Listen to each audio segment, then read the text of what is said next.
So I recently upgraded from my 2018 Intel Mac Mini to a Mac Studio. Before I sell my Mini, however, I'd like to do some comparisons to help others decide if now is the time for them to upgrade as well. I'll show you physical comparisons, disk read and write speeds, CPU and GPU benchmarks, as well as video rendering and sharing times in Final Cut Pro. In typical fashion of my videos, let's get right to it. My 2018 Mac Mini has a 6-core i7 processor, 32GB of RAM, and 1TB of storage. My Mac Studio is the base model with the M1 Max chip and 32GB of unified memory.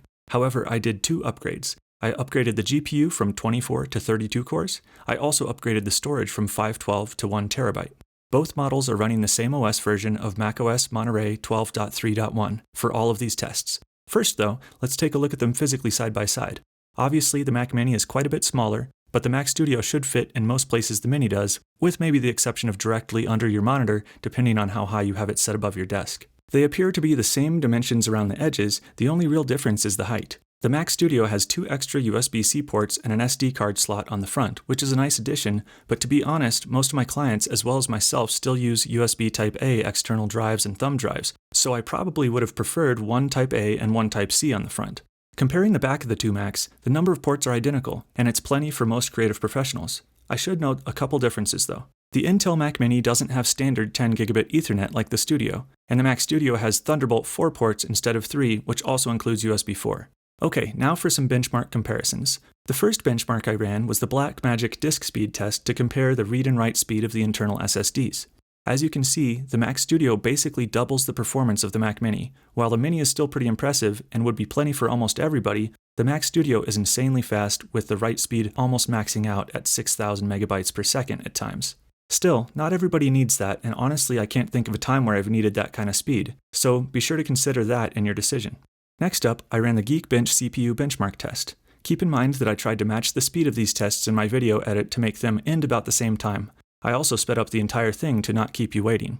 The single-core Mac Studio benchmarked about double that of the Mac Mini, and the multi-core benchmarked close to triple. That's a pretty good increase for only a 4-year difference in release date. However, the Geekbench Compute score, which tests the GPU, is in another ballpark.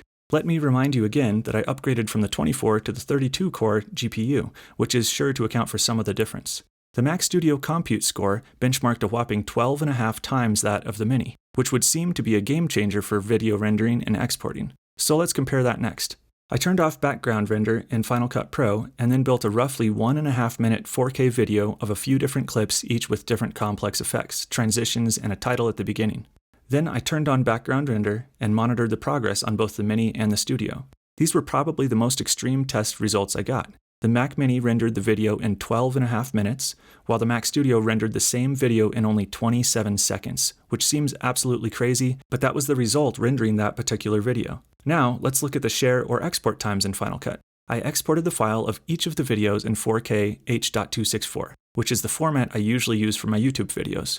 The Mac Mini exported in 7 minutes and 37 seconds, and the Mac Studio exported in 2 minutes and 28 seconds, about 3 times faster. I've never really cared about export times since I usually start working on my video thumbnails during that time, but it could save time depending on your personal workflow. So those are all the comparisons I ran, but I do have just a couple other side notes before I'm done. Throughout all of the tests, the Mac Mini was pretty hot to the touch, as it has been the past couple years that I've been using it for audio and video. The Mac Studio never felt any different than room temperature on all sides. It does have much better airflow, however I expected it to be at least a little bit warm.